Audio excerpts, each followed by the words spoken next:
The wedding dress lay crumpled in the mud like a wounded dove, its ivory silk darkening with each drop of melting snow.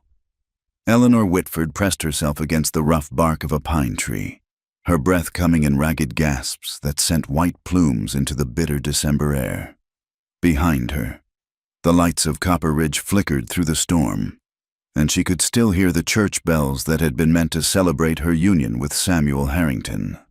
Her fingers, once soft and adorned with pearl rings, now trembled as they clutched the torn hem of her gown. Blood seeped through the delicate fabric where thorns had caught her flesh during her desperate flight through the wilderness. The elaborate coiffure that had taken her maid 2 hours to arrange now hung in wet, tangled strands around her face, ice crystals forming at the tips. "Find her," the voice carried on the wind, perhaps a mile back. "The Whitford girl's gone mad, can't have run far in that dress." Eleanor bit down hard on her lower lip, tasting copper. Mad. Perhaps she was. What sane woman fled her own wedding, abandoning a match that would have secured her father's failing ranch and restored her family's standing in society? But when she'd stood at that altar, looking into Samuel's cold gray eyes that reminded her of a snake studying a mouse, something wild had awakened in her chest, the same instinct that made deer bolt at the scent of wolves. She pushed away from the tree and stumbled forward through knee-deep snow. The mountains loomed before her, their peaks lost in storm clouds. Her satin slippers, meant for dancing on polished floors, were soaked through. She could no longer feel her toes. The weight of her waterlogged skirts dragged at her with each step. The expensive fabric that had cost her father 3 months of cattle profits, now nothing but a burden threatening to pull her down into the white death. Behind her, the search party's lanterns bobbed like fireflies in the darkness. They would expect her to head for the road, perhaps try to catch the stage to Denver.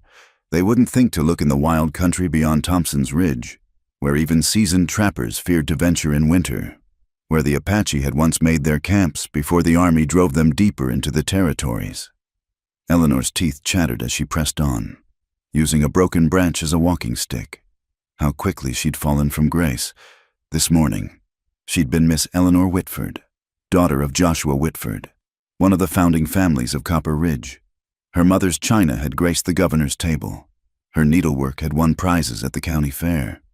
Young men had competed for places on her dance card at the harvest social. And now she was nothing. Less than nothing. A runaway bride who'd brought shame upon her family. By morning, her name would be whispered in every parlor, her reputation shredded like tissue paper in the rain.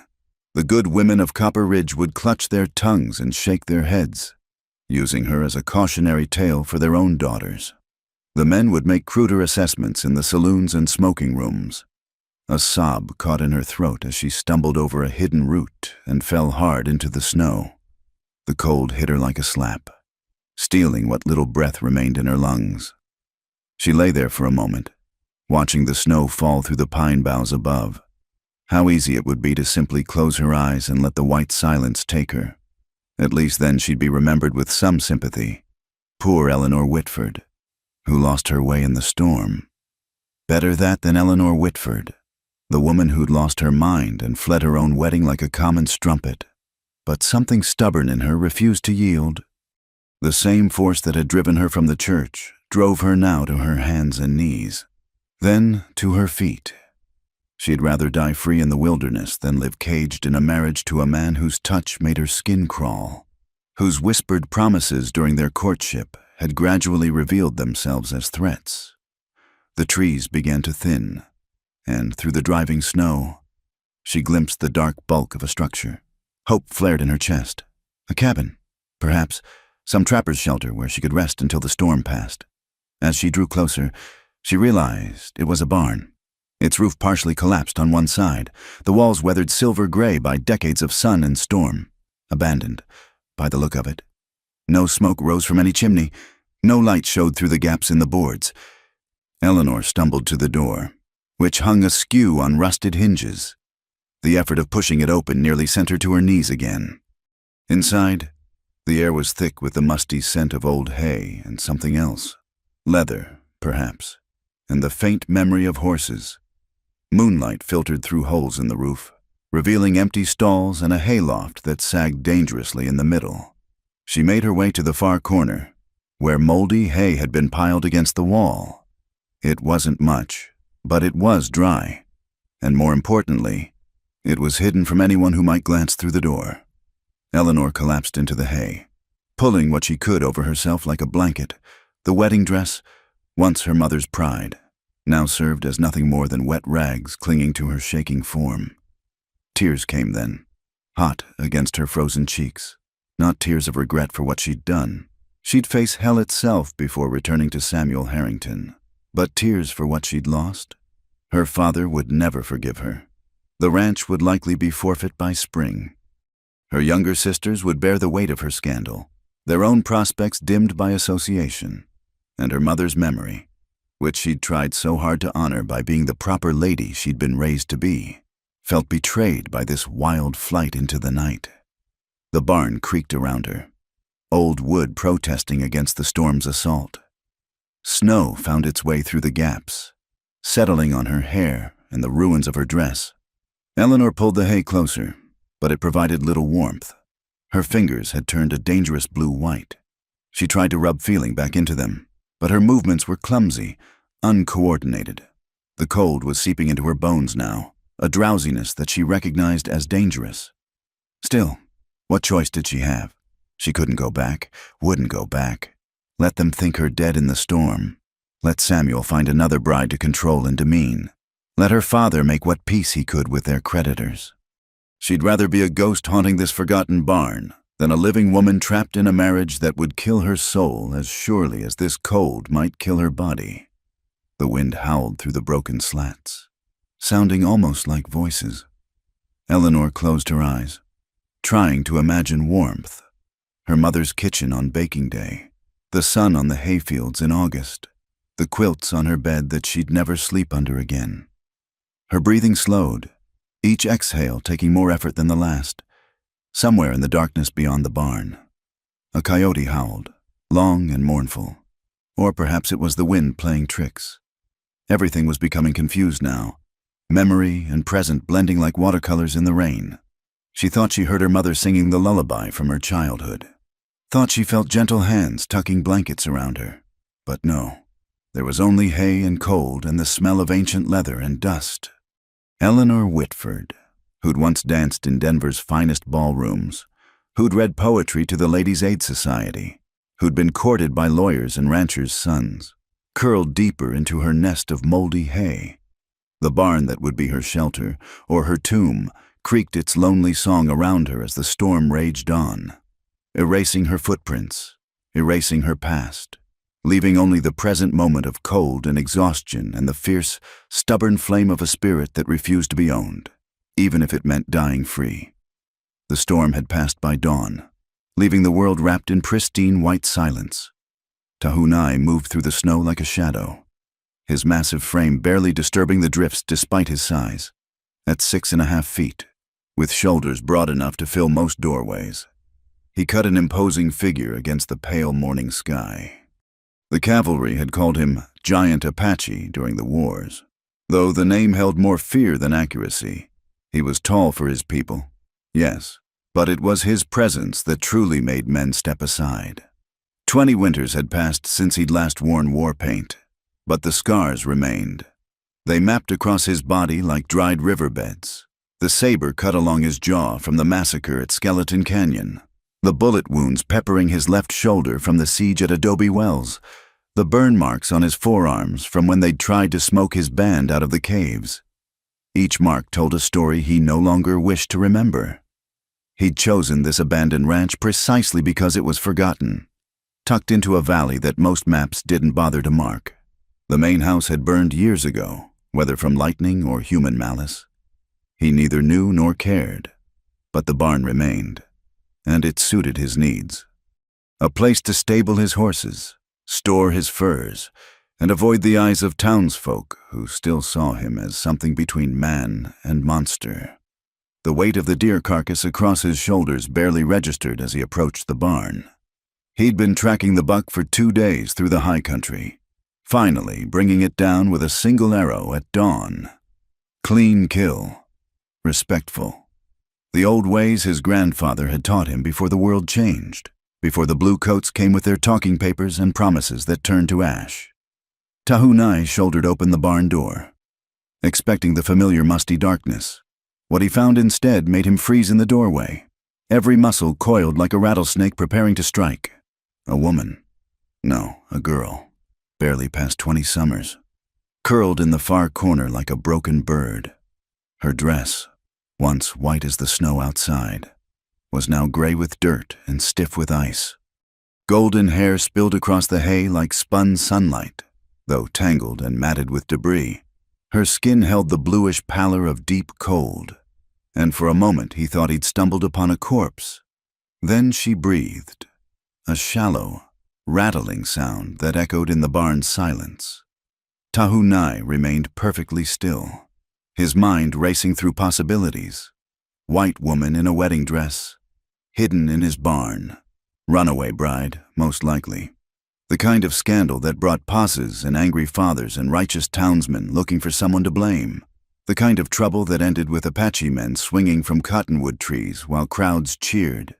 He should leave, mount his horse and ride deeper into the mountains until this mess sorted itself out. It was what his father would have done, what any man with sense would do.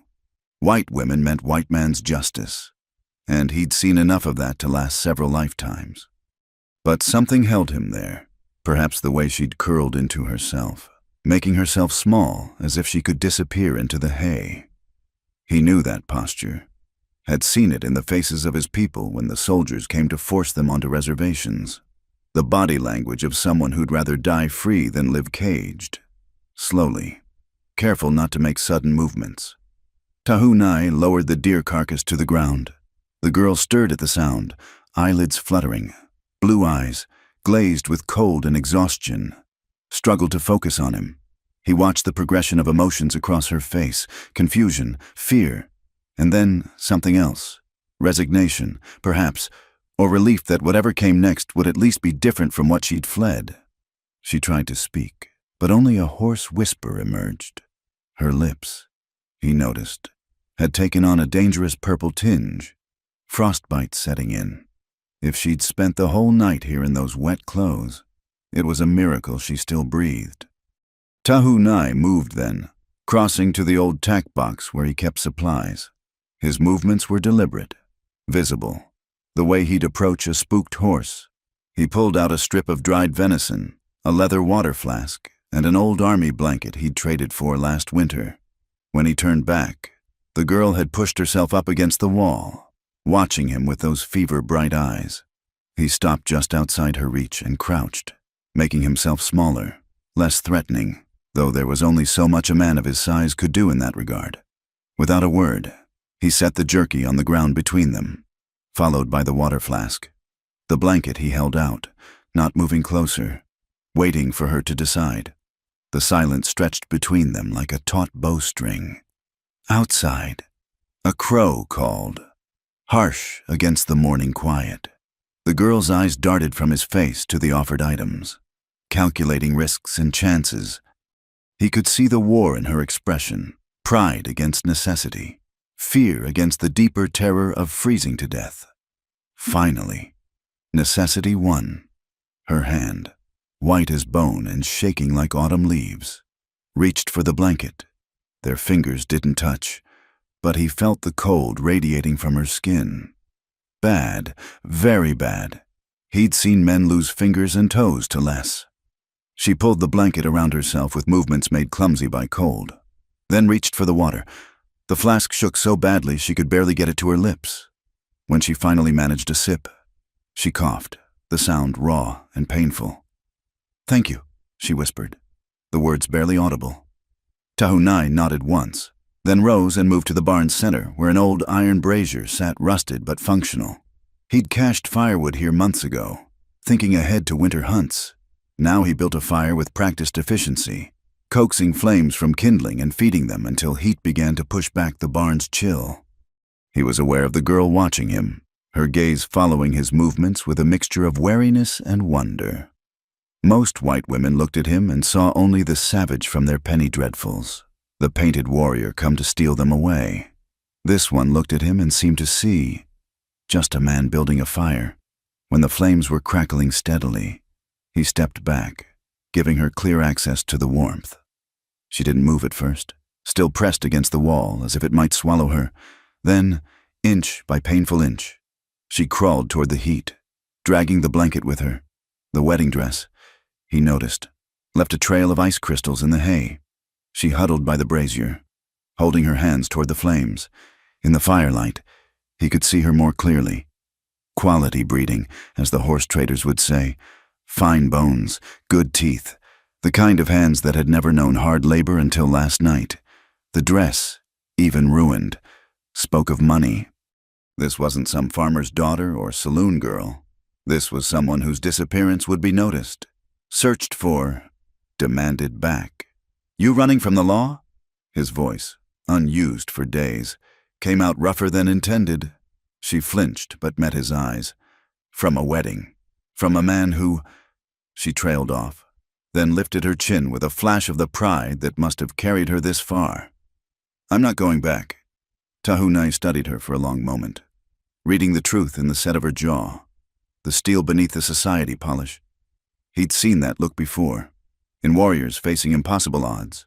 In his mother, the day she'd fought 3 soldiers with nothing but a skinning knife to protect her children. "They'll come looking," he said, a statement rather than a question. Let them look. Despite her chattering teeth, defiance colored her words. "I'll die before I go back to Samuel Harrington." The name meant nothing to him, but the tone told him everything. He'd heard it in the voices of women taken captive, forced into marriages with soldiers or settlers. The flat, dead sound of someone who'd weighed slavery against death and chosen death, without another word. Tahunai turned and went back outside. The deer needed butchering before the meat spoiled, and he needed time to think. This changed things. His quiet winter, his solitude, his careful distance from the white world, all of it threatened by one half-frozen girl in a ruined wedding dress. He worked methodically, skinning the deer with smooth, practiced strokes.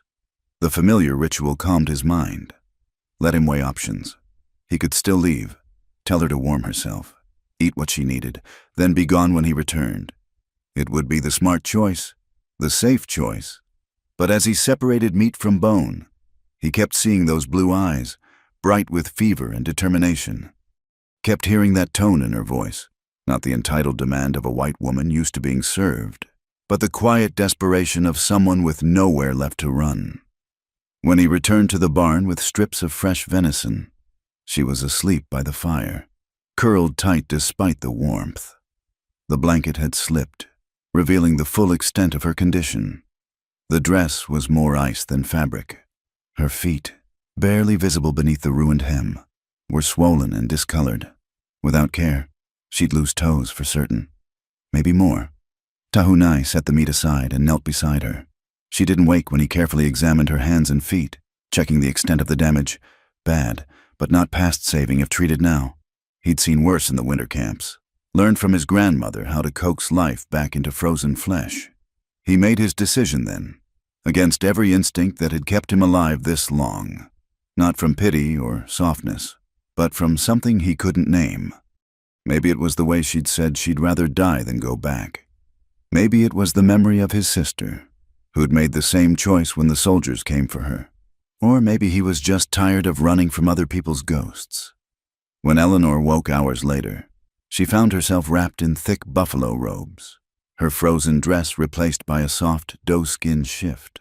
Her feet and hands were wrapped in strips of cloth soaked in some herbal concoction that tingled against her skin. The barn was warm now, almost comfortable, and the smell of roasting meat made her stomach clench with hunger. The Apache sat across the fire, working on what looked like a horse bridle. He didn't look up when she stirred, just continued his task as if having a half-dead white woman appear in his barn was an everyday occurrence. "Your feet were frozen," he said finally. "Had to cut the dress off. Would have killed you otherwise." Eleanor pulled the robes tighter, processing this. She should feel violated, afraid.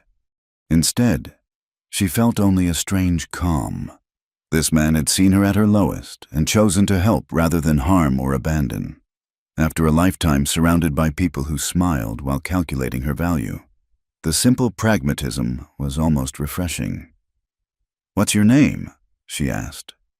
He was quiet so long she thought he wouldn't answer. Then, "Tahu Nai means mountain hawk in your tongue." "I'm Eleanor." She hesitated, then made her own choice. "Just Eleanor. The rest doesn't matter anymore." He nodded as if this made perfect sense. "Eat," he said, gesturing to the meat. "Long road ahead, whichever way you choose." As Eleanor reached for the food, she wondered at the strange turn her flight had taken. She'd run from one life only to stumble into something else entirely. Not safety, exactly. She could see the danger in this man's scars, the carefully controlled violence in his movements. But something that felt more like truth than anything she'd known in Copper Ridge's parlors and parties. Outside, snow began to fall again, erasing the last traces of her path. Whatever came next, there was no going back now, for either of them. The venison was tough and smoky, but to Eleanor it tasted better than any feast she'd attended in Denver's grand hotels. She ate slowly, her movements still clumsy from the cold, aware of Tahu Nai's steady presence across the fire. He worked on the bridle with patient hands, occasionally feeding wood to the brazier, but she felt his awareness like a physical thing, not threatening, just watchful. 3 days passed in this strange suspended existence. Eleanor slept, ate, and gradually felt strength returning to her limbs. The tingling in her fingers and toes had given way to a deep ache, but Tahu Nai assured her this was good. It meant the flesh lived. He changed her bandages twice daily, applying a poultice that smelled of pine sap and something bitter she couldn't identify. On the third morning, she woke to find him cooking johnny cakes on a flat stone near the fire. The simple domesticity of it caught her off guard. This man who moved like a mountain cat, who bore scars from battles she could only imagine, carefully turning cornmeal cakes to keep them from burning. "I should learn to do that," she said, surprising herself with the words. He glanced up, dark eyes unreadable. "Your hands need more time to heal." "They're well enough." She held them up, flexing fingers that only yesterday had barely bent. "I can't just sit here being tended like an invalid forever." Something that might have been amusement flickered across his features. 3 days is forever? Heat touched her cheeks.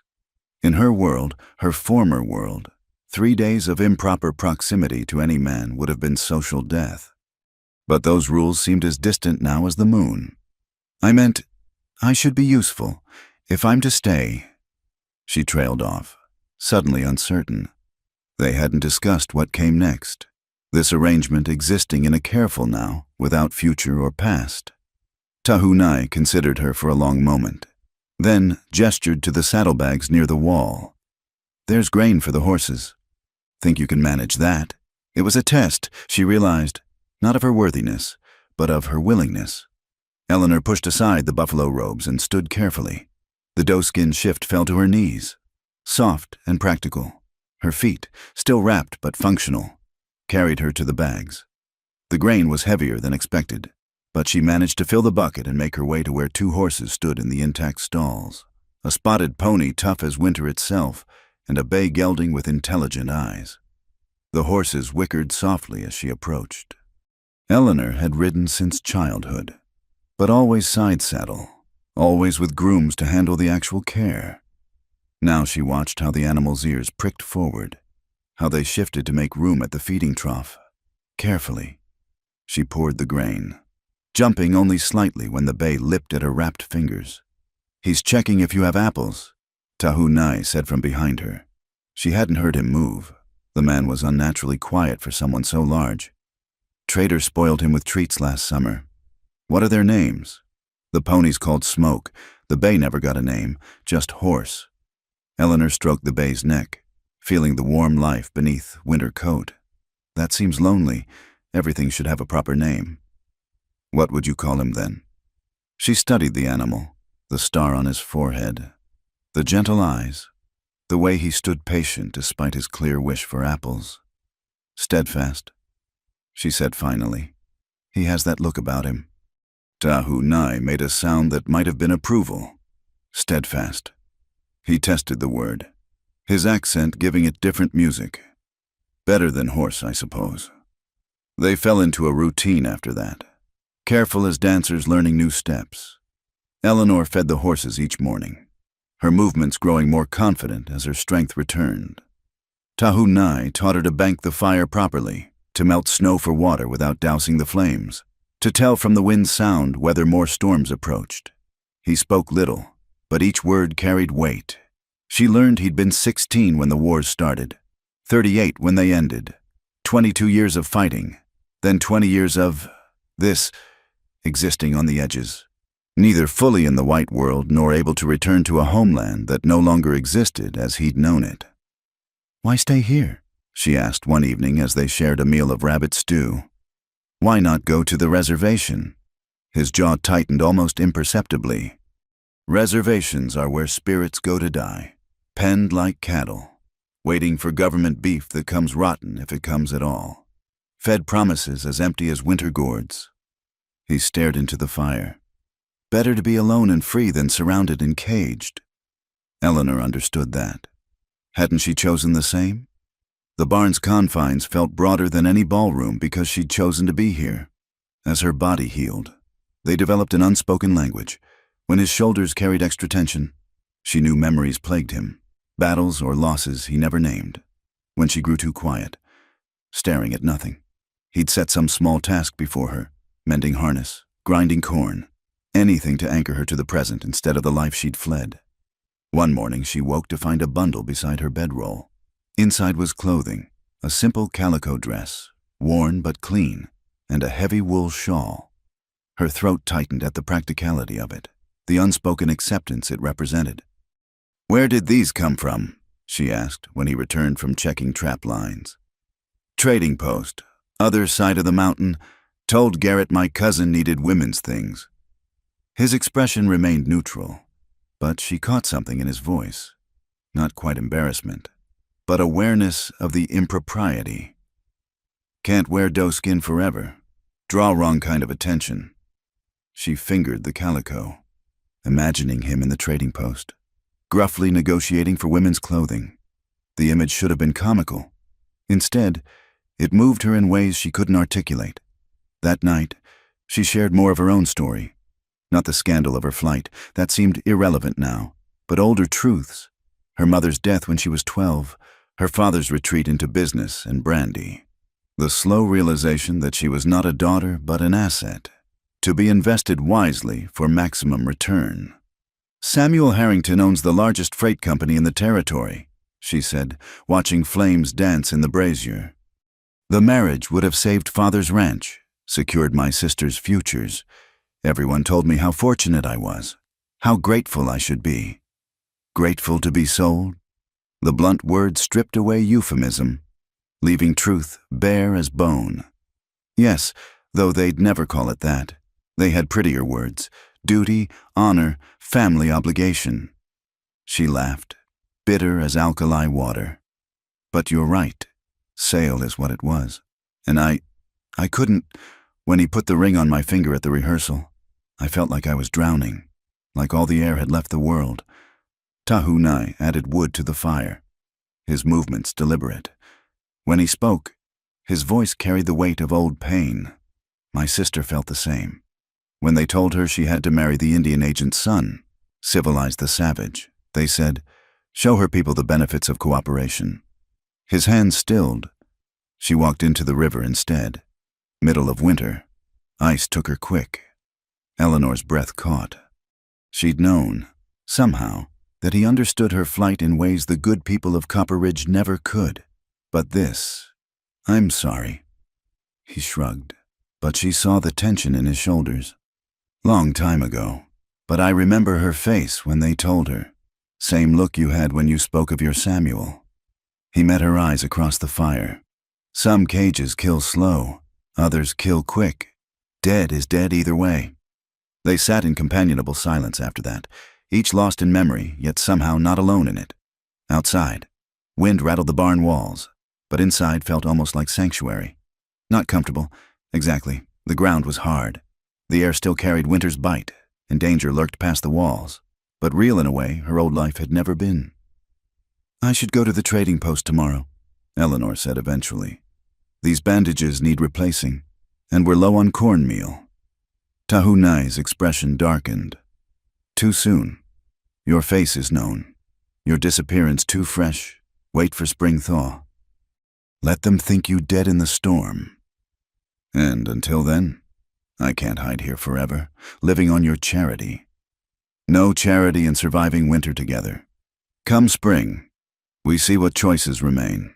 He paused, seeming to weigh words. "Unless you're eager to leave." The question hung between them like morning mist. Eleanor thought of the world beyond the barn, the scandal, the shame, the crushing weight of others' expectations.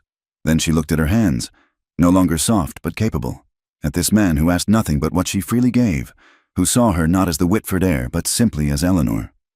"No," she said quietly. "I'm not eager to leave." Something shifted in his expression. Relief, perhaps, though he hid it quickly. "Then we survive the winter. Rest follows its own path." That night, as snow began falling again, Eleanor lay in her buffalo robes and listened to Tahunai's steady breathing across the fire. For the first time since fleeing the church, she didn't feel like she was running from something. Instead, improbably, it felt like she might be moving towards something else. What that was, she couldn't say. But for now, for tonight, this strange sanctuary was enough. In the morning, she would learn to repair harness leather. He would check the trap lines. They would share whatever the day brought. Two souls who'd chosen freedom's uncertainty over captivity's guarantees. And somehow, in this abandoned barn with its drafts and shadows, Eleanor felt more herself than she ever had in Copper Ridge's finest parlors. The fire crackled softly, sending sparks up toward the damaged roof. Snow whispered against wood, and in the warm circle of firelight, two people who should never have met continued the delicate process of learning to trust, building something nameless but necessary from the ashes of their separate ruins. News traveled through Copper Ridge like wildfire through August grass.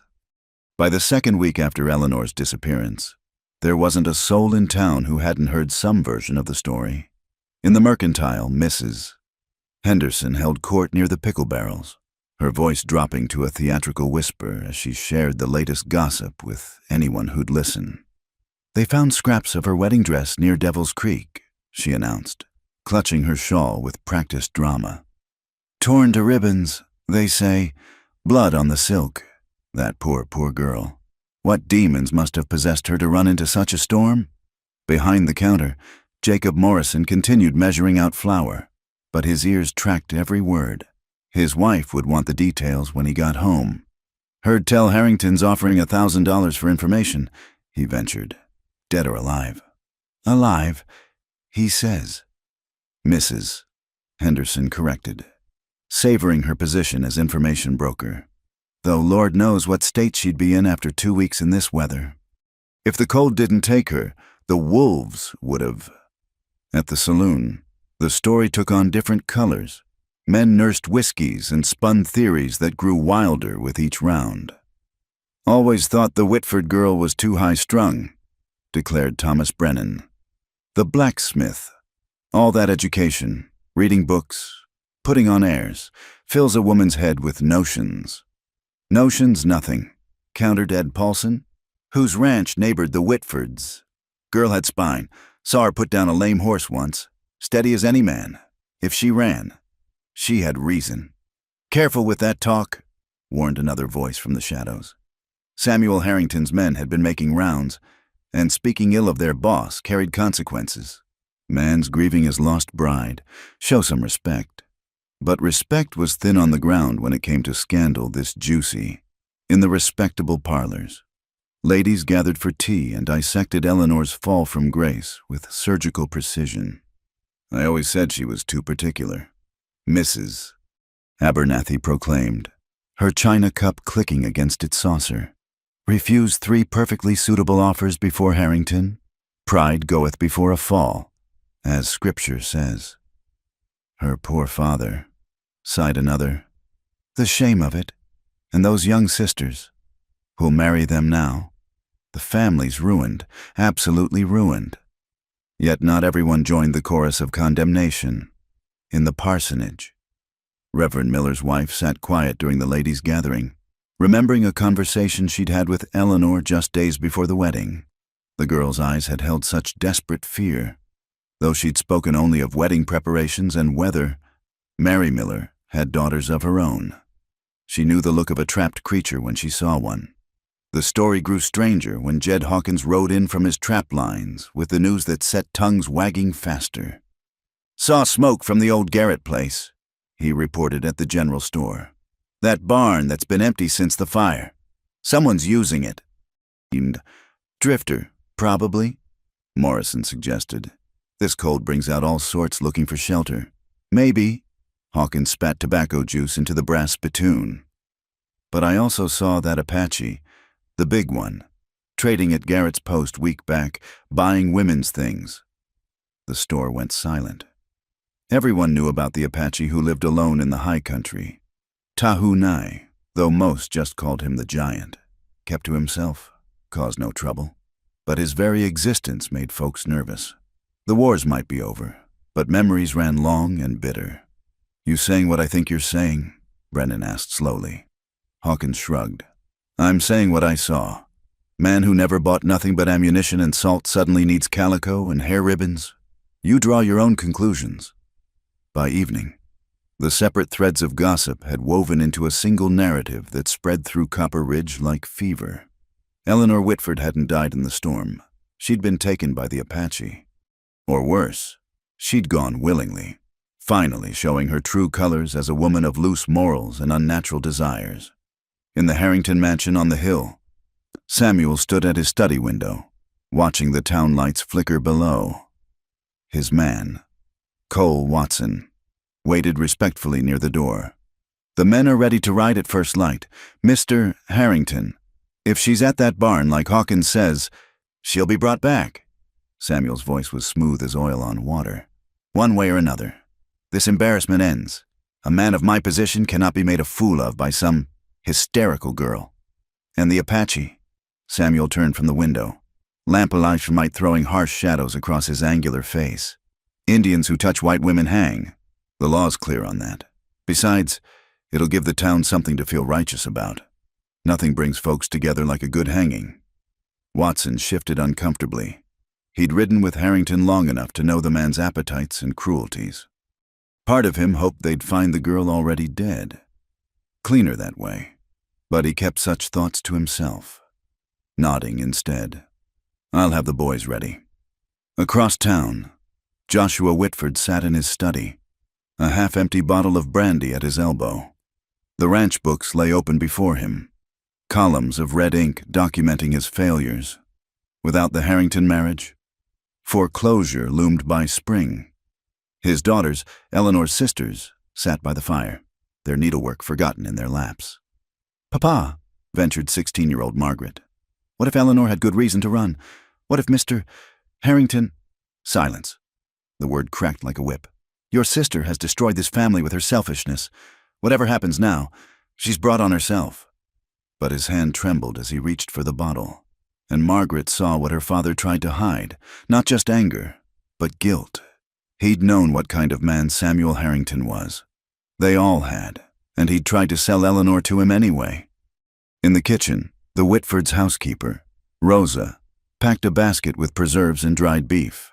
Her husband, Luis, worked the stables, and he'd heard things.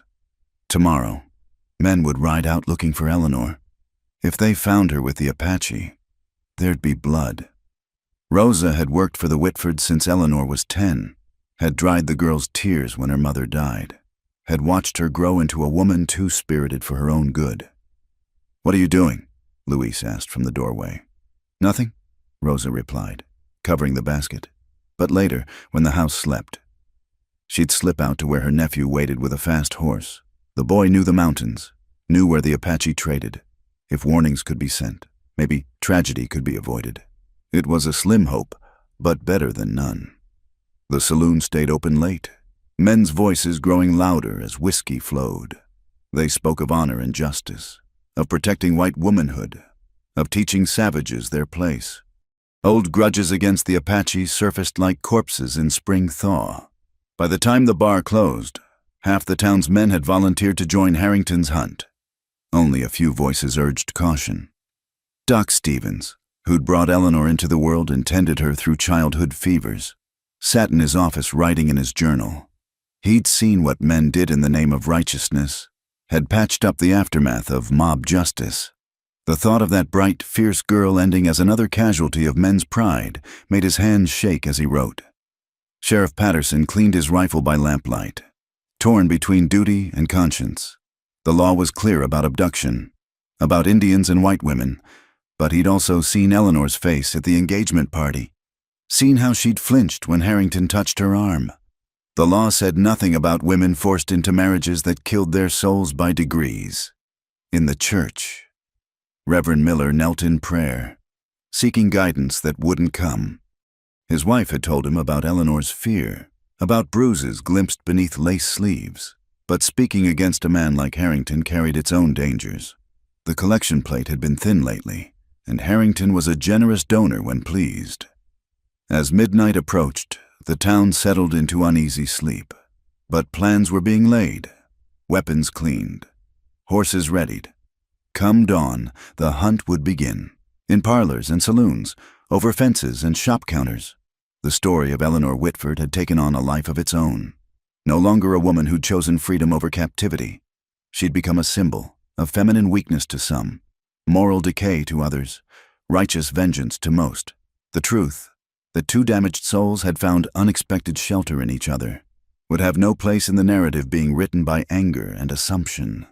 By morning, the town would ride out seeking justice for a crime that existed only in their imagination, ready to spill blood to satisfy their outrage. And miles away in an abandoned barn, unaware of the storm gathering against them, Eleanor and Tahunai slept on opposite sides of a dying fire, neither yet understanding that their strange, fragile peace was about to shatter like ice in spring sun. The price of freedom, they would soon learn, was higher than either had imagined. But that revelation waited for tomorrow.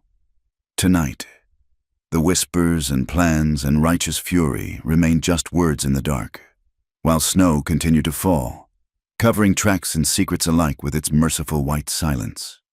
The morning after the storm broke, Eleanor learned to build a proper fire, not the decorative flames she'd arranged in parlor hearths, but a working fire that would burn steady through a mountain night.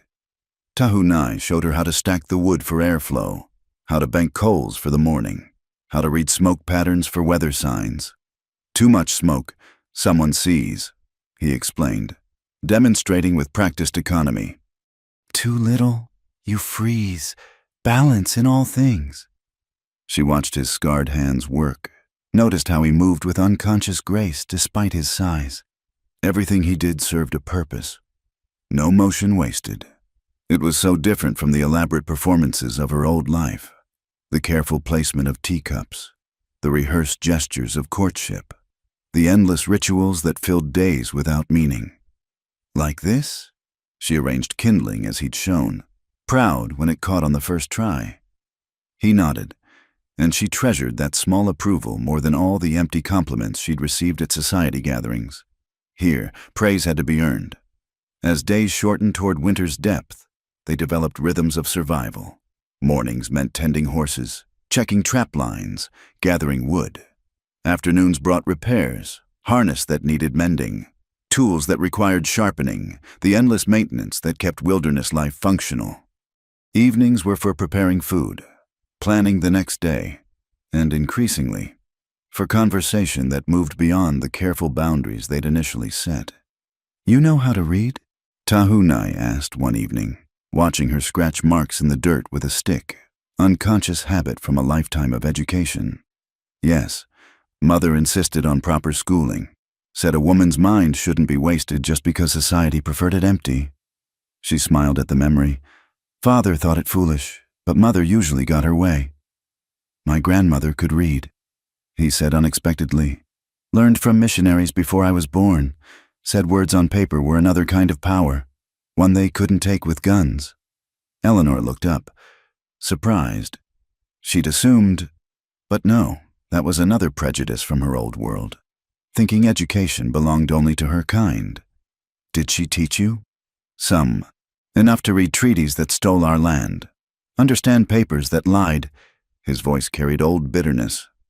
Not much use for books in the mountains. I had books, Eleanor said softly. Shelves full. Poetry, novels, histories. Left them all behind. She drew patterns in the dirt, remembering leather bindings and gilt edges. Do you think that's foolish? Missing books when I should be grateful just to be alive? Man can be grateful for life and still mourn what's lost. They're not enemies, those feelings. His understanding loosened something in her chest.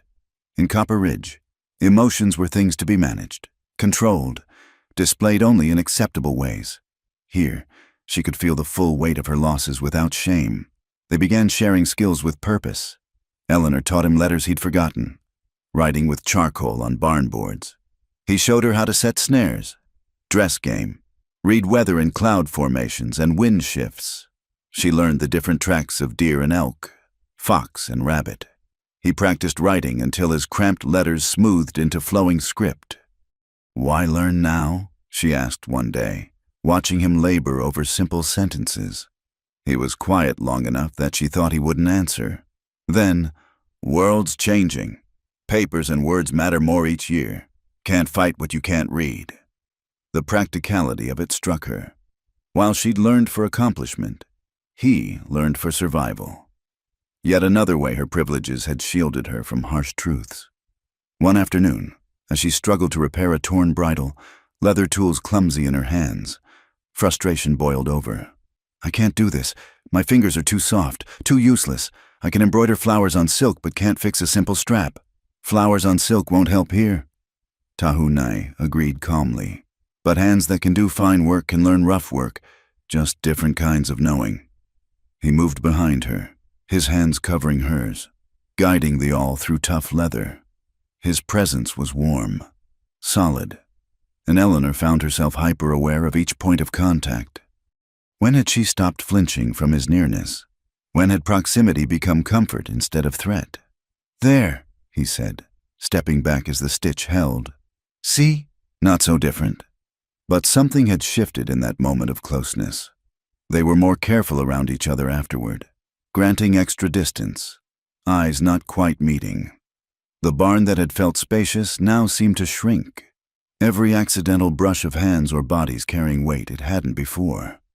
Eleanor found herself studying him when he wasn't watching, the way lamplight caught in his hair, still black as crow feathers despite the silver threading through, the grace in his movements, deadly and beautiful at once, the rare smiles that transformed his scarred face, making him seem younger, lighter, for his part. Tahunai watched her with new eyes, saw strength where he'd first seen only softness. The woman who'd stumbled into his barn half dead now moved with growing confidence, her hands sure on the reins, her step steady on icy ground. When she laughed, still rare but increasing, it rang true as bell silver. Nothing like the practiced trills of town women. They were grinding corn one evening, the repetitive motion meditative. When Eleanor spoke into the comfortable silence, I never thanked you properly for saving me, for, she gestured around the barn, at her borrowed clothes, at the life they'd built from necessity. All of this, no thanks needed. You saved yourself by running. I just offered shelter. It's more than that. She met his eyes, holding his gaze. You gave me choice.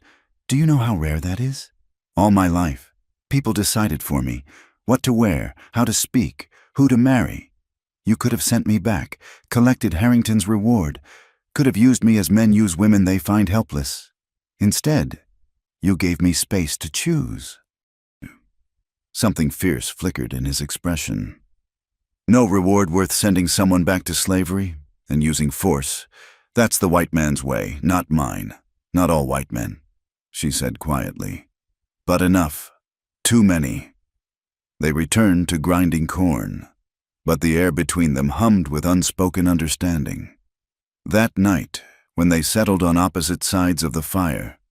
The distance felt both necessary and artificial. Eleanor lay awake listening to his breathing, wondering if he was as aware of her as she was of him. The next morning brought fresh snow, and with it, a test. The horses needed grain from Garrett's trading post. Supplies were running low. Tahunai prepared to make the journey alone, but Eleanor stopped him. "I should come. Learn the trail. Help carry supplies." His expression darkened. "Too dangerous. Your face will be hidden. I'll wear the shawl. Keep my head down. I can't hide forever." When he still looked doubtful, she added, "You're teaching me to survive. That means facing the world eventually, doesn't it?" He couldn't argue with the logic he'd taught her. They set out at dawn. Eleanor bundled beyond recognition, riding steadfast while Tahunai led smoke packed with furs to trade. The journey took them through paths she couldn't have found alone, game trails invisible until he pointed them out, passages through rock that seemed solid until they turned just so. "Remember this," he instructed. "If something happens, if you must run, this way leads deeper into mountains. That way circles back to town." The casual mention of separation, of something happening to him, made her chest tight. When had this strange partnership become essential to her sense of future? At the trading post, Eleanor waited with the horses while Tahunai negotiated with Garrett, a grizzled man, who asked no questions if the price was fair. She kept her head down, face hidden, but listened to voices from inside. Her heart nearly stopped when she heard familiar tones. Ed Paulson from the neighboring ranch, complaining about feed prices. "Still looking for the Whitford girl," Paulson said. "Harrington's raised the reward to 2,000. Dead or alive now. He says, figures she's gone savage, living with that Apache." "Shame," Garrett replied neutrally. "Pretty girl, as I recall." "Pretty don't mean much if she's turned heathen," Harrington says when they find her. He'll see her put in a sanatorium. For her own good, he claims, cure her of whatever madness took hold. Eleanor's hands clenched on the reins. Sanatorium. She'd heard whispers of such places, where inconvenient women were locked away, subjected to treatments that broke minds and spirits. Death would be cleaner. When Tahunai emerged with supplies, his face was carved from stone. He'd heard too. They rode back in silence, but she felt his watchfulness, the way he scanned their back trail for pursuit. That night, as they unpacked supplies, their hands met over a sack of cornmeal. Instead of pulling away, Eleanor held on, feeling the calluses and scars, the solid reality of him. "I won't go to a sanatorium," she said quietly. "I won't go back at all. Whatever that requires, I'll do it." His hand turned, fingers interlacing with hers. "Then we prepare for war," he said simply, "because they're coming. Maybe not today, maybe not tomorrow, but soon." Eleanor squeezed his hand, drawing strength from the contact. The barn no longer felt like sanctuary, but fortress. And she was no longer the woman who'd stumbled in from the storm, that Eleanor would have waited for rescue or capture. This one was learning to fight. The decision to go to town came from necessity. Salt for preserving meat, ammunition for hunting, medicine for Smoke's festering cut. 3 weeks had passed since the trading post visit, and winter's grip tightened daily. They couldn't survive on what remained in the barn. "We go together," Tahunai said, checking his rifle. "Separate draws more attention than together." Eleanor understood the logic. A man alone might be followed. A couple buying supplies was ordinary, forgettable. She dressed carefully in the calico dress, worn now from daily use, and wrapped the wool shawl tight around her head and shoulders. In the cracked mirror Tahunai used for shaving, she barely recognized herself. Sun and wind had darkened her complexion. Work had roughened her hands. The soft town woman had been scraped away, leaving someone harder, more elemental. They rode in cautious silence, taking back trails that added hours but kept them from main roads. As buildings appeared through the trees, Eleanor's chest tightened. Copper Ridge, scene of her former life, her spectacular fall. Smoke from chimneys rose straight in the still air. Normal people living normal lives. unaware that their constructed world sat fragile as spun glass. "Keep your head down," Tahu Nai murmured. "Speak to no one. We buy what we need and leave." They entered through the Mexican quarter, where folks minded their own business and Apache weren't quite so unwelcome. Eleanor had rarely ventured here in her previous life, another world forbidden to proper ladies. Now she was grateful for the lack of familiar faces. The mercantile sat on Main Street's edge. No avoiding it. Tahu Nai tied the horses while Eleanor forced her breathing steady. Just another ranch couple buying supplies. Nothing remarkable. Inside, the familiar scents hit her. Leather and tobacco, coffee and molasses. Mrs. Henderson stood near the counter, gossiping with two other women Eleanor recognized from church socials. Her stomach lurched, but she turned toward the dry goods, keeping her face averted. "Simply scandalous," Mrs. Henderson was saying, "though I suppose we should have expected it. Girl always did have wild ideas." "Her poor father," another woman sighed. "He's aged 10 years in 3 weeks, and those sisters having to bear such shame." Eleanor's hands clenched on a bolt of cloth. Her sisters. She'd tried not to think of Margaret and Catherine, of what her choice had cost them. But what was the alternative? Marry Harrington and die slowly, setting an example that marriage was just decorated captivity? Tahu Nai moved with studied casualness, selecting ammunition, salt, basic medicines, just another Indian trading furs for necessities. Men watched him, hands drifting to weapons, but no one challenged his presence. Not yet. They were nearly finished when the door chimed. Eleanor glanced up instinctively, then froze. Samuel Harrington entered, black coat pristine despite the slush, followed by 2 of his men. His gray eyes swept the store with proprietorial authority. "Morrison," he addressed the shopkeeper. "Any word on those special orders from Denver?" "Due next week, Mr. Harrington." Eleanor turned her back, pretending to examine ribbons she had no use for. Her heart hammered so loud surely everyone could hear. Behind her, Boots approached. "You there?" Harrington's voice, closer now. "Woman, turn around." She had no choice. Slowly, she turned, keeping her eyes down like a shy ranch wife might. The shawl shadowed her face, but if he looked close— "You're with the Apache?" Distaste colored his tone. Eleanor nodded, not trusting her voice. She'd spoken to this man dozens of times, danced with him, let him court her with calculated charm. Would he recognize her beneath rough clothes and weather-beaten skin? Unusual, Harrington mused. Not many white women would— He stopped. Eleanor felt his stare intensify, felt him lean closer. Her hand inched toward the knife Tahu Nai had insisted she carry. "Leave her be." Tahu Nai's voice cut quiet but firm. He hadn't moved from the counter, but his presence filled the space. Harrington's men shifted, hands finding gun butts. "I wasn't aware I needed permission to speak in my own town," Harrington said, but he stepped back. "Your town," Tahu Nai repeated, something dangerous in the flat words. "Everything here yours."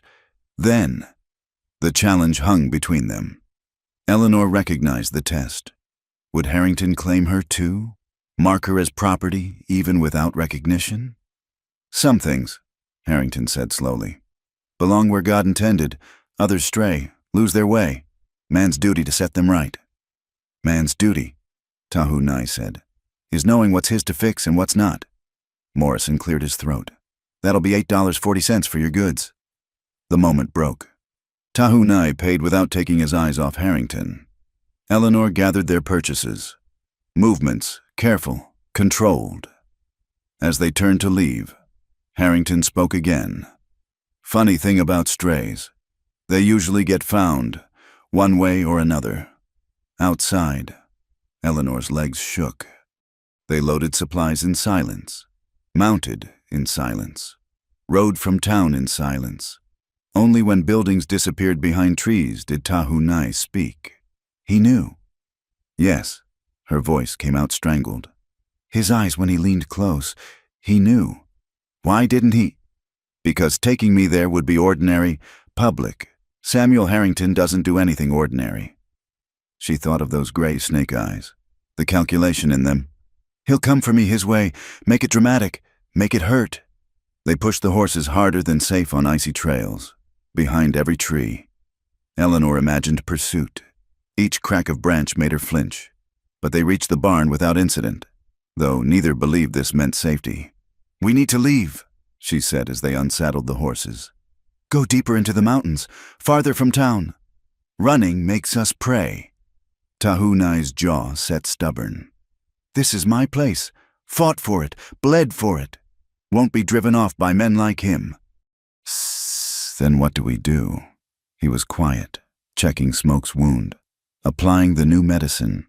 When he spoke, his voice carried weight. "You become what they already think you are." Eleanor frowned. "I don't understand." "They think you've gone native, taken up with savage ways." He met her eyes. "So you do. Learn to shoot, ride like Apache, fight like someone with nothing to lose." "I don't know how—" "You learn to build fires, mend leather, survive storms." He touched her hand, brief but warm. "This is just more surviving." That night, he began teaching her to shoot. Not the decorative marksmanship some town ladies played at, but real shooting. How to lead a moving target, compensate for wind, make bullets count when they were few. "Steady," he murmured, adjusting her stance. "Breathe out slow. Squeeze between heartbeats." The rifle kicked against her shoulder.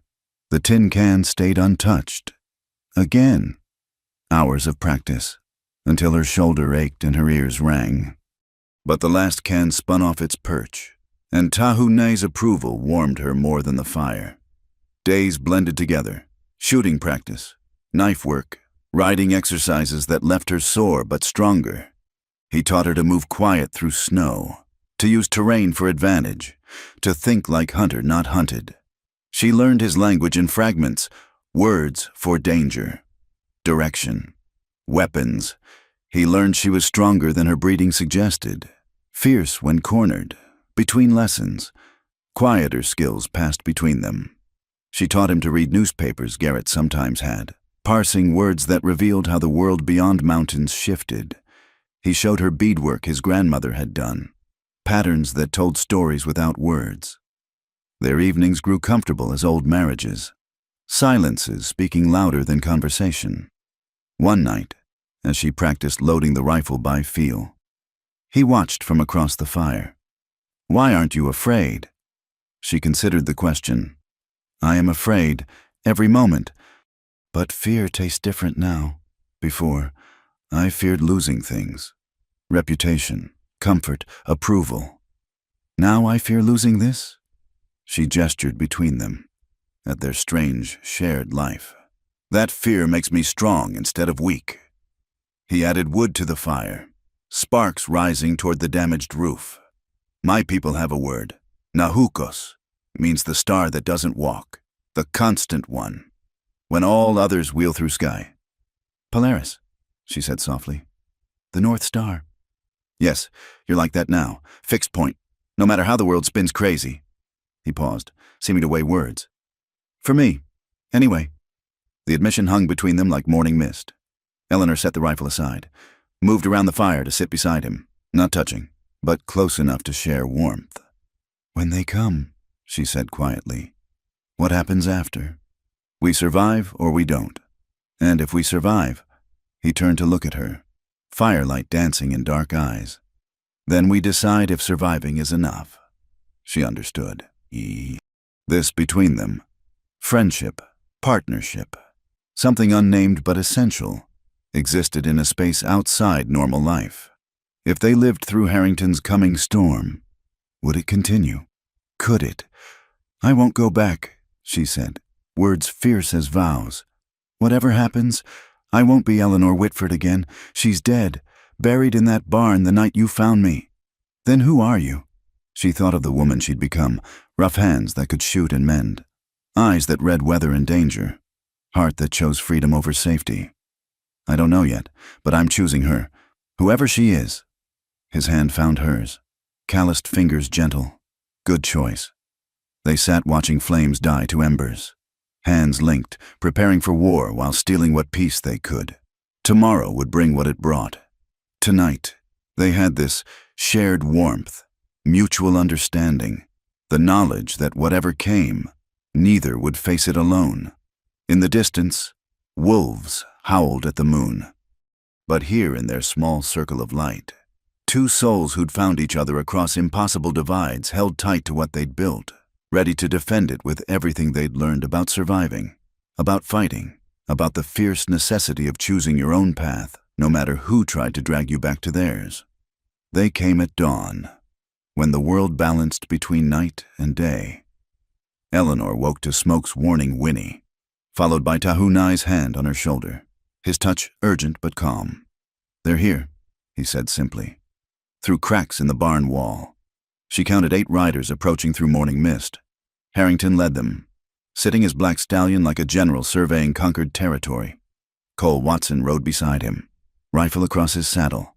The others she recognized, hard men who did Harrington's dirty work, enforcers who collected debts in blood when money wouldn't suffice. "Eleanor Whitford," Harrington's voice carried clear in the still air. "I know you're in there.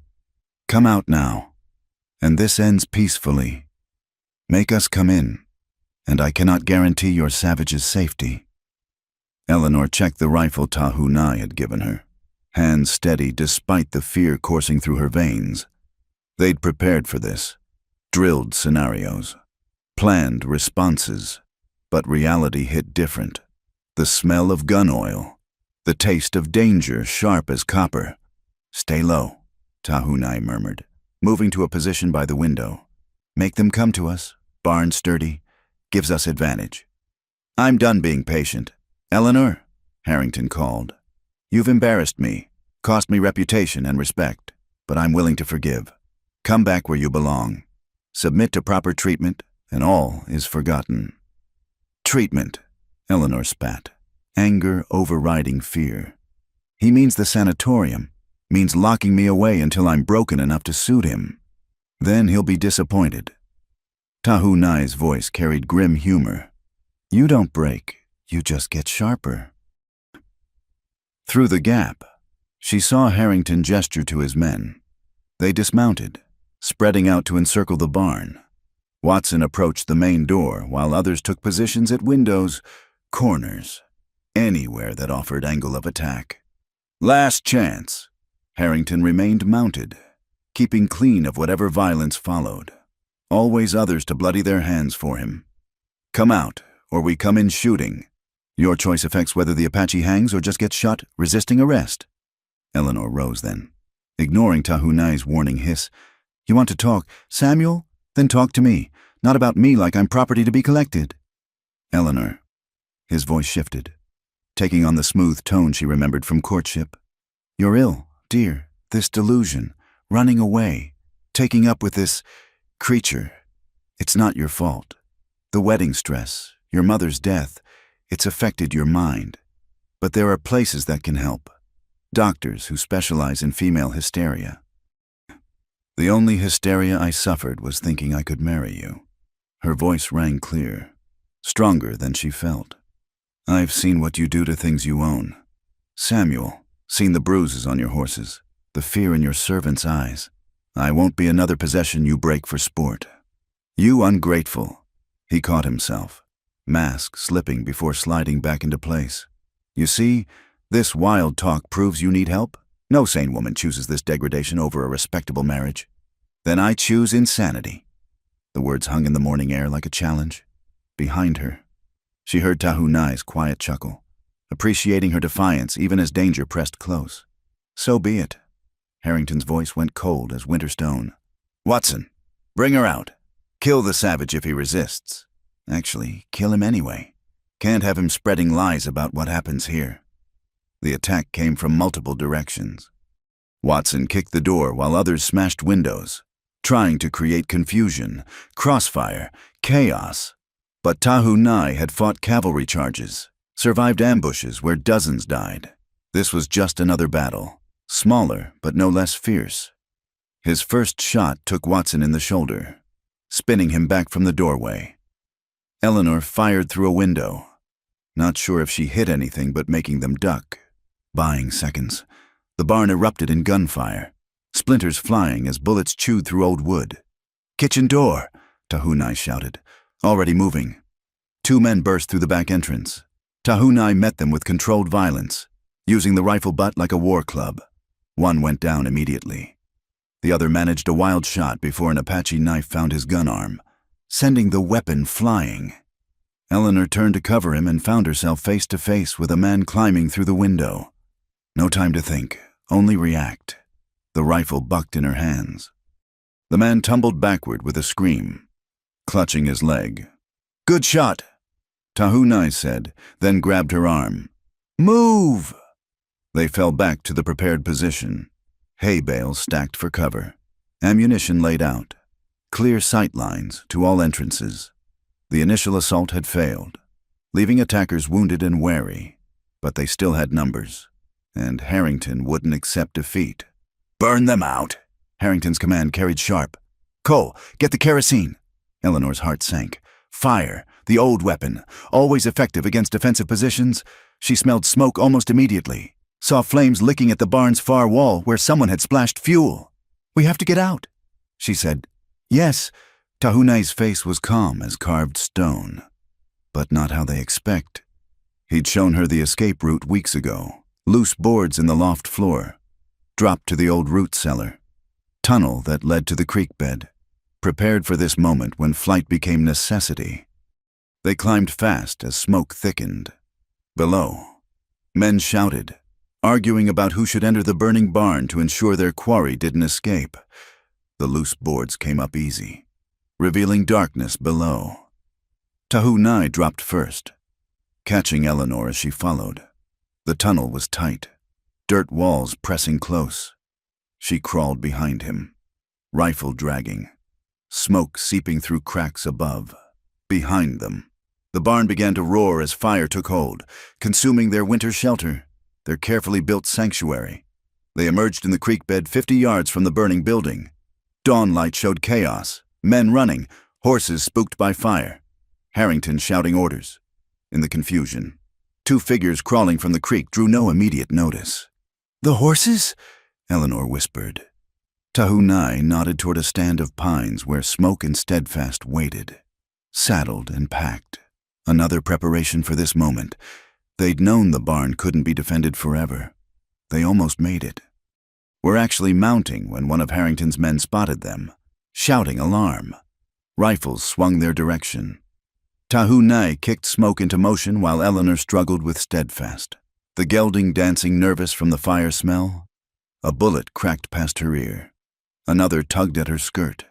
Then Tahunai was there, grabbing Steadfast's bridle, pulling both horse and rider into the trees as gunfire erupted behind them. They rode hard through terrain Tahunai knew like his own scars. Behind them, pursuit foundered on trails that seemed clear but led to dead ends, paths that disappeared in thick brush, routes that required knowledge beyond mere tracking. The Apache had fought running battles here before. These mountains held his people's ghosts, and they didn't welcome strangers. When they finally stopped to breathe the horses, the sun stood high and no sounds of pursuit reached them. Eleanor slumped in the saddle, exhaustion hitting as adrenaline faded. Her hands shook now, delayed reaction to violence and near death. "You did well," Tahunai said, checking her for injuries with gentle efficiency. "Fought like a warrior. I shot a man." The reality of it hit sudden. "I don't even know if he lived." He lived. Leg wound. Painful but not mortal. His hands stilled on her shoulders. "Would you take it back, the shot?" She thought of the man climbing through the window, the certainty he'd come to drag her back to imprisonment disguised as medical care. "No, I'd do it again. Then no guilt. You defended your freedom. That's your right." They were setting up rough camp when Smoke whinnied warning. Eleanor grabbed the rifle, but Tahunai touched her hand, listening. Then he smiled, an actual smile that transformed his scarred features. "Friends," he said as 3 riders emerged from the trees. Apache scouts, lean men with eyes that missed nothing. They spoke rapid words in their language, gesturing back toward the valley. Tahunai translated fragments. Fire. White men. Woman who shoots straight. One rider, older than the others, with silver threading his braids. Studied Eleanor with frank curiosity. He said something that made Tahunai's expression go carefully neutral. What did he say? Eleanor asked. He says you fight like Apache now. Says, he paused, seeming to weigh the translation. Says I should stop pretending you're not my woman. Heat that had nothing to do with exertion flooded Eleanor's cheeks. The older scout laughed, said something else that made the others grin. Now what? Now he offers to tell our story at the winter camps. Apache woman who shoots straight, even if she has strange pale skin. Tahunai's voice carried something Eleanor couldn't identify. Pride, perhaps? Also says Harrington is gathering more men, offering big money for our heads. Dead or alive, no questions asked. The scouts shared food, dried meat and flatbread that tasted better than any feast in Eleanor's memory. They drew maps in the dirt, showing safe routes deeper into the mountains, places where white posies feared to follow. When they left, the older one pressed something into Eleanor's hand, a small beaded charm on leather cord. Protection. Tahunai translated. For the woman who chooses freedom over cages. As darkness gathered, they sat by their small fire, all they dared with pursuit possible. Eleanor fingered the charm, thinking of paths that led here, choices that couldn't be undone. In the distance, wolves howled, but the sound no longer frightened her. She'd become something wilder than she'd ever imagined, crossed lines that couldn't be uncrossed. He was right, she said quietly. The elder, about pretending. Tahunai went still beside her. Eleanor. No. She turned to face him, seeing past scars to the man who'd given her choice, taught her strength, stood beside her against the world. I'm tired of pretending too, tired of being careful, keeping distance, acting like this is temporary. His hand found her face, thumb tracing her cheekbone with devastating gentleness. You know what this means. Your people will never take you back. You'll be the woman who chose an Apache over her own kind. No redemption from that. Good. She leaned into his touch, fierce and certain. I don't want redemption. I want this. Want you. Want the life we're building, however hard, however hunted. She met his eyes, letting him see her truth. Unless you don't. He kissed her then, stopping words that didn't need saying. It was nothing like the careful, calculated brushes of lips she'd known during courtship. This was honest as gunfire, necessary as breathing, wild as the mountains around them. When they broke apart, his forehead rested against hers. In the firelight, she saw his walls finally down, the careful distance dissolved. From tonight, he said, voice rough with emotion, you're my wife, in all ways that matter. Let them come for us. Let them try to tear apart what mountain and storm couldn't break. Eleanor closed her eyes, feeling the weight of the words, the promise and threat they carried. Tomorrow would bring hunters, violence, the price of choosing freedom. But tonight, she was exactly where she belonged, wild and free and claimed by something stronger than any law or custom. From tonight, she agreed, and sealed the vow with another kiss as stars wheeled overhead, witness to promises that needed no church or papers to make them real. They'd written their own law in gunsmoke and courage, and no force on earth could make them regret it. Dawn broke different after violence. The light seemed sharper, colors more vivid, as if the world itself had been scoured clean by yesterday's fire and blood. Eleanor woke in Tahunai's arms, their bedrolls shared for warmth and comfort, the promises of last night solid as the mountains surrounding them. Storm coming, he said, reading the sky with practiced ease. Good for us. Covers tracks. Keeps hunters in town. She traced a scar along his ribs, feeling the history written in his flesh. Each mark a battle survived. A choice to keep living when death might have been easier. Where do we go now? Deeper into the mountains first. Let them tire themselves searching. Then, he paused, considering. North, maybe, Canada, place where our past doesn't follow. Together. His arms tightened around her. No other way now. They broke camp as snow began falling, thick flakes that would erase all sign of their passing. But before they could mount, riders appeared through the white curtain, not from behind, where pursuit would come, but from ahead. Eleanor's hand found her rifle, but Tahunai touched her wrist. Wait. The lead rider emerged from the snow, Rosa, the Whitford housekeeper, bundled thick against the cold. Behind her rode Luis and their nephew Pablo, all three looking trail-worn but determined. Senora Eleanor. Rosa dismounted stiffly, age and cold making her movements careful. Thank God we'd found you. Rosa? Eleanor stepped forward, hardly believing. How did you... What are you doing here? Warning you. Harrington, he's lost his mind. Offers $5,000 now for you both. Every bounty hunter in 3 territories coming. Rosa's weathered face creased with worry. But also, your father, he's bad sick. Asking for you. The words hit Eleanor like cold water. Her father, the man who tried to sell her to Harrington, who'd chosen ranch over daughter, but also the man who'd carried her on his shoulders through summer fields, who'd wept at her mother's grave, who'd once been more than his failures. How sick?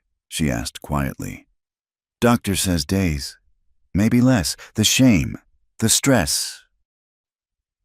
Rosa shrugged eloquently. He wants to make peace before the end. Eleanor felt Tahunai's steady presence behind her, not pushing either way. Her choice, as always. The father who'd failed her against the future she'd chosen. Town full of hunters against a dying man's last wish. It's a trap, Tahunai said, but gently. Even if your father truly calls for you, Harrington will use it. I know. Eleanor stared at the falling snow, each flake a small, cold truth. But if I don't go, if he dies thinking I hate him, you'd carry that weight forever. He understood.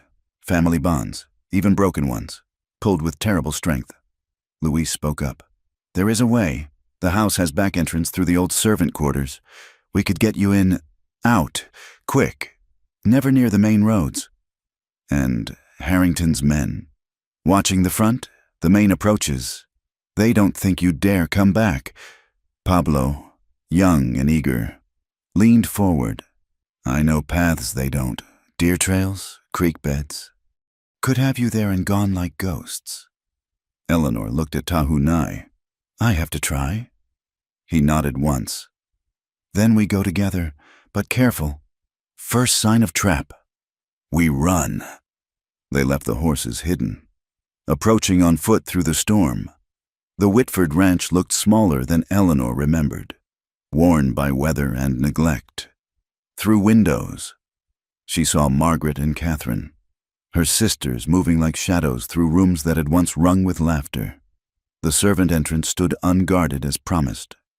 Rosa led them through familiar halls that now felt foreign, past the kitchen where Eleanor had stolen cookies as a child, up narrow stairs to the master bedroom. Joshua Whitford lay propped against pillows, his face yellow as old parchment. The powerful rancher who'd commanded rooms had shrunk to hollow cheeks and trembling hands. His eyes, when they found Eleanor, filled with tears. Ellie, the childhood name broke something in her chest. You came, Papa. She approached the bed, Tahunai a protective shadow by the door. Rosa said, I'm dying. Simple words, simply said. Doctor dances around it. But I know, heart's giving out. Or maybe it gave out when I tried to force you into that marriage. He coughed, specks of blood on the handkerchief. I failed you, daughter, failed your mother's memory, chose money over my girl's happiness. Eleanor sat on the bed's edge, taking his cold hand. You were trying to save the ranch, I understand. No. His grip tightened weakly. Was trying to save myself, my pride, my reputation. Couldn't face being another failed rancher, so I was willing to sacrifice you instead. His eyes shifted to Tahunai. This him? The one they're hunting? Tahunai stepped forward, meeting the dying man's gaze steadily. I'm the one who gave her choice. Good. Joshua studied him. seeing past race and reputation to the man beneath. You'll protect her. When I'm gone and Harrington comes harder?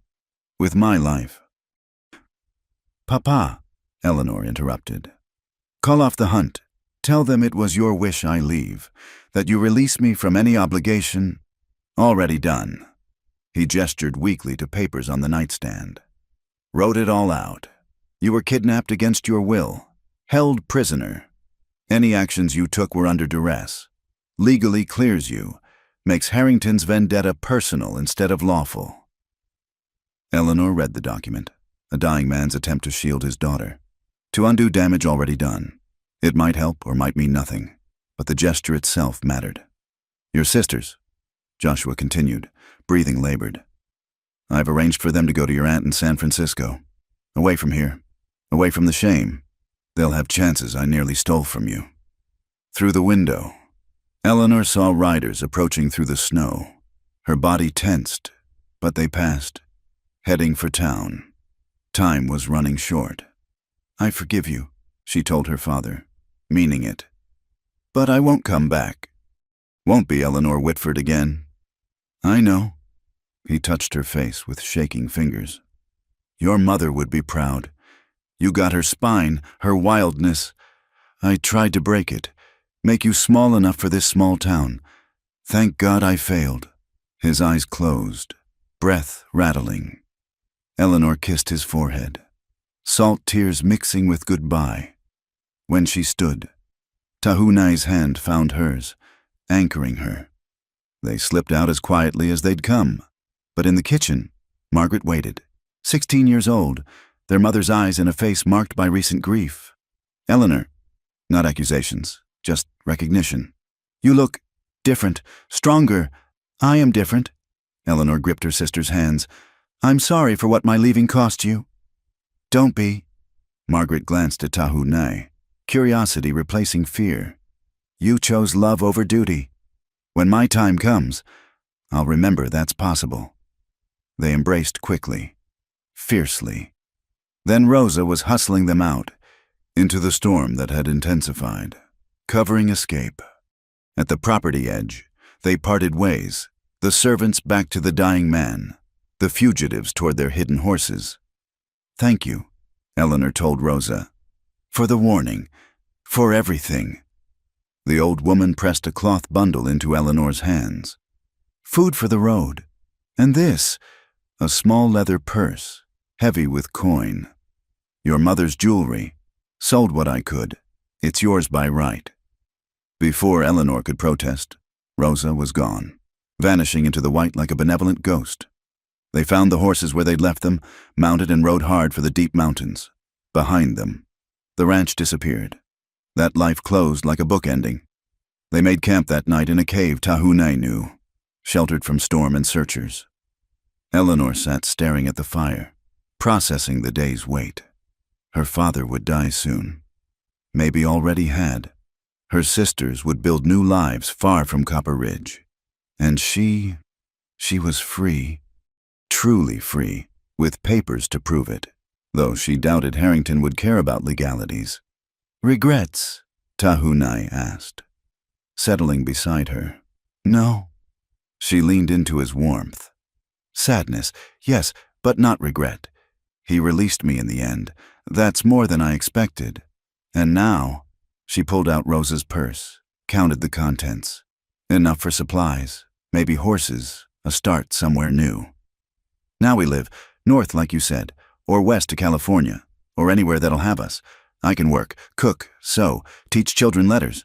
You can hunt, guide, break horses. We'll build something, together. No other way. She echoed his morning words.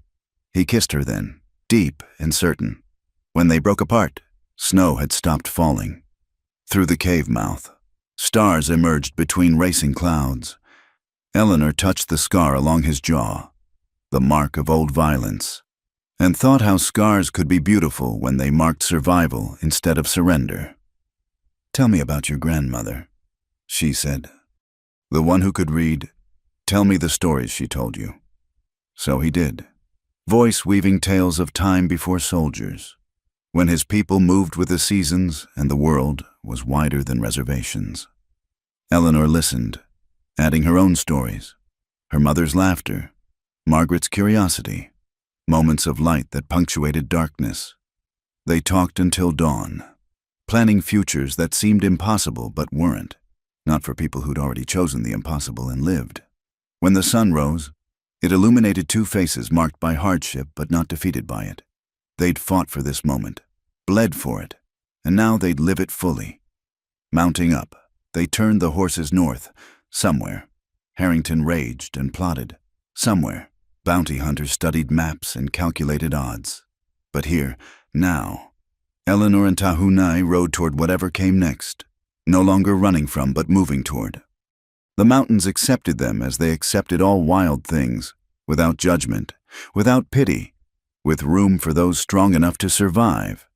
And they were strong. These two who'd found each other across impossible divides, strong enough to fight, to choose, to love without permission or apology. Behind them, their tracks filled with fresh snow. Ahead, the world opened wide as sky, dangerous and beautiful, and theirs for the taking. Eleanor touched the beaded charm at her throat, smiled at the man who'd become her anchor, and rode into the future they'd write together.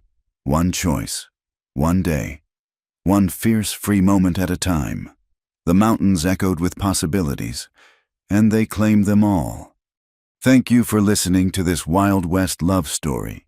I hope you enjoyed Eleanor and Tahunai's journey as much as I enjoyed telling it. Where are you listening from? Please leave a comment below. I'd love to connect with listeners from around the world. Don't forget to subscribe to the From Wild West channel and share your thoughts about this tale of love, freedom, and courage against all odds.